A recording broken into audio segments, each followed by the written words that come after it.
Insta વ્લોગમાં તમારું હાર્દિક સ્વાગત છે ને જો આપણે આ ટાઈપનું પેલા શાક ને એવું બધું સુધારીએ છીએ આ ટાઈપના પેલા ઝીણા બટકા કરવાના છે કેવી રીતે બનાવીશું કેવી રીતે બધું તમને આ વિડીયોમાં જાણકારી અમે આપશું ને આ ટાઈપનું બનાવાય છે ને કેટલો મસાલો નાખશું કેવી રીતે આપણે સેડવીશું કેવું સડી જાય પછી થાય કેવું મીઠું લાગે એવું તમને કેવું ને સ્પેશિયલ દરિયાનું શાક છે પહેલા એકવાર ધોયું છે ને બીજી વાર આપણે પાણી નાખીને ધોવા માંડ્યા છીએ અમારા દરિયાનું સ્પેશિયલ છે આ ટાઈપનું પહેલા આપણે કાંઈક ધોઈ નાખવાનું પછી આ ટાઈપમાં આપણે પાણી નાખી દીધું હજી એકવાર આપણે પાણી નાખવાનું છે તો આમ તો હાવ કેવું ચોખ્ખું આમ ધોવાઈ ગયું તો હાવ ચોખ્ખું થઈ જાય પછી આપણે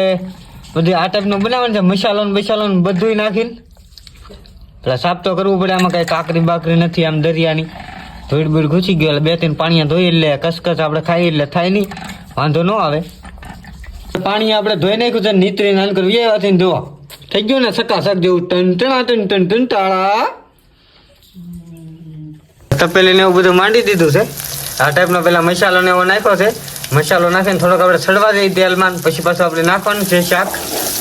તો પેલા આ ટાઈપ આપણે હલાવી ધીમે એટલે બધું આમ સોટી ન જાય નહીં તો સોટીને હાવ તળીએ બેસી જાય હાવ કાળું મીંડળા જેવું થઈ જાય જો આ ટાઈપનું શાકનો મસાલો છે જો મરચું ને એવું બધું છે આ ટાઈપનો પેલા મસાલો આપણે વાટી નાખીએ સરખો મિક્સિંગ કરી નાખીએ પછી આ ટાઈપના જો ગગડે છે તો આપણે નાખી દઈએ આમાં જવો તો આપણે લાલ ચટક જેવું થઈ જાય શાક જેમ તીખું હોય ને એમ તમને ખાવાની પણ બહુ મજા આવે છે અમારા ચેનલમાં નવા હોય તો ચેનલને સબસ્ક્રાઈબ કરી દેજો વિડીયોને લાઈક કરી દેજો આ ટાઈપનો આપણે મસાલો ને એવું બધું નાખી દીધું છે જો પણ સરખું થાય એટલે આમનો બધો શેળભેળ મસાલો ગરમ મસાલો બધો કરવો પડે આપણે પછી તેનો સ્વાદ આવે આ ટાઈપ આપણે હલાવી ઘડીક એટલે થઈ જાય હવે 2-3 મિનિટ આમને થવા દઈએ પછી આપણે નાખવાનું છે શાક હાલો તો લઈ લીધું છે આપણે શાક આ ટાઈપ આપણે નાખી દઈએ એક તો કેમ પણ 2-3 પાણી ધોવો એટલે વ્હાઈટ કલરનું સારું થઈ જાય એમાં કંઈ કચરો ન રહી આ ટાઈપનું પેલા નાખી દઈએ પછી આપણે સડવા દેવું પડે હજી આમાં થોડુંક આપણે પાણી નાખવાનું છે આ બુડી જાય એટલું પાણી તો નાખવું પડે ને તો આપણે પાણીની તપેલી પણ અહીંયા ભરીને 4 રાખેલી છે આ ટાઈપ જો કેમ લાલ છટક જેવું થઈ ગયું ને આમ જેમ તીખું હોય ને આમ ખાવાની પણ બહુ મજા આવે તો આમ ઘડીક આપણે હલાવવાનું પછી નાખવાનું છે હવે આપણે પાણી ચાલો આપણે હવે પાણી નાખી દઈએ એટલે મરચાવાળો વાટકો છે એમાંથી આપણે નાખી દઈએ પેલા ડાયરેક્ટ હવે પાણી નાખી દઈએ થોડુંક આમ પછી પાણી સુકાય જાય થોડોક રફો રાખવાનો હોય ચોખાની હારે ખાવા પછી તો આમને જો હજી આપણે મસાલો ને હજી થોડોક મસાલો પણ નાખવાનો છે ગેસ ધીમો કરી નાખ્યો એટલે છે ઓલું થઈ જાય તો લવિંગ બાજરાનો એનો મસાલો છે તીખા ને એવું બધું છે એટલે ફૂલ તીખું થઈ જાય એટલે ટેસ્ટ બહુ મસ્ત આવે તમે જુઓ આ ટાઈપનું છે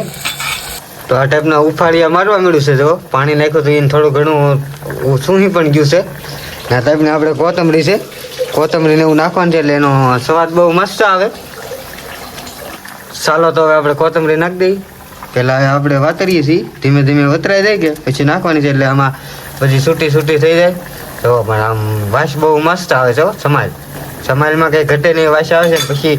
હાસી તો તેવા ખબર પડે આપણે બધું થઈ જાય તેવા તો કોથમરી નાખી દઈએ આપણે તો પણ આપણે ખાવા બેસીને તેવા આમ વાસ બહુ મસ્ત આવે એટલે આમ ધરાઈ રહી ને ખાવાની પણ બહુ મજા આવે જો વાસ હોય ને તો આ વાસ ઊંઘીને જ ખબર પડી જાય સારું વસ્તુ બન્યું કે નથી બન્યું તો આ ટાઈપનું થઈ જાય તો આપણે ઘડી 2-5 મિનિટ આમને સડવા દઈએ તો ફાઇનલી આપણે શાક ઉતારી નાખ્યું છે એટલે આ તો બટેટાનું ઢીંગણાનું એવું શાક છે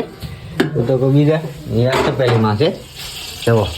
કેમ લાલ છટક જેવું આમ તીખું ગડકા જેવું વાસ બહુ મસ્ત આવે છે તો હવે આપણે હજી ખાવાની તો વાત છે અડધી કલાક ચાર લગનનું વેટ કરીએ ને ડાયરેક્ટ તમને એ બતાવું જો તો આપણે ભાણામાં લેવા મળ્યા છીએ આ ટાઈપનું શાક છે તમે જો કેવું મસ્તીનું વાસ સમાલ બહુ મસ્ત આવે છે આ ટાઈપના આપણે 2 ભાણા કરી લીધા ને 1-2 ભાણાનું રહેવા દીધું છે હાલો તો આપણે ખાઈ લઈએ